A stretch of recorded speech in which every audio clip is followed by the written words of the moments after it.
Which is the doggy in the window? Actually, we're on the plaza. This cute little Shar-Pei puppy needs an adoptive parent, someone to adopt the little baby. And joining me right now is Diane Pomerance to talk about that. You have written a book about parenting or adopting these little puppies. Absolutely. It's called Pet Parenthood, Adopting the Right Animal Companion for You. Okay. So tell me about it. What should we look for when we're out there trying to find a puppy we can adopt? And should we avoid impulse adoption? Because this little fellow's cute, would love to take him home, Absolutely. But I never had the time. You know what? You really need to give it careful thought and consideration. This is a lifetime commitment. We don't want to see these animals back in shelters.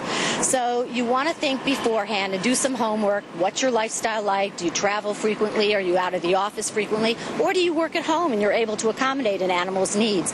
But these animals require so much love and interaction and affection, and they give so much love and affection and interaction. Yeah, well, Diane, what you're talking about is very important because it shows responsibility on the part of the pet owner before they make that leap of faith to say, oh, I have all the time in the world, and then they turn out that they don't have that time. Precisely. And you have to think about budget. These guys require veterinary care, vaccinations. They need to be spayed and neutered. I always recommend that you adopt as opposed to buy, if that's a possibility. Yeah. There are many purebred dogs available at the shelters. Actually, about 25 to 30% of the dogs at shelters, and cats at shelters, as a matter of fact, are purebred.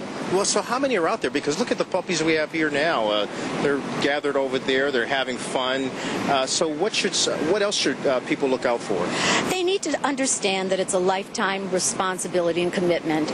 People don't realize how sentient these animals are and how much they require and how little they really ask in terms of exterior material things, and how much they require just in terms of love and affection. And they give you their lives, their devotion. You know, Diane, I got to ask you this question. We've heard so much about it, the Ella DeGeneres situation with the puppy and what's happening in that situation. What's your take on that?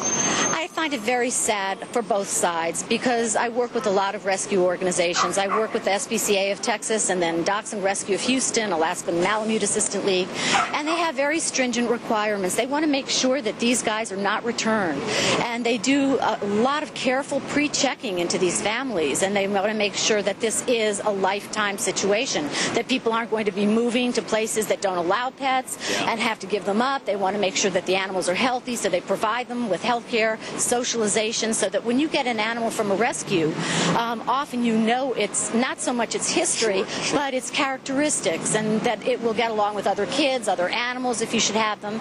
So it's really important. So I think Ellen perhaps I think she was well-intentioned, but she didn't read the fine print. Diane Pomerance, I thank you. The puppies thank you. All right.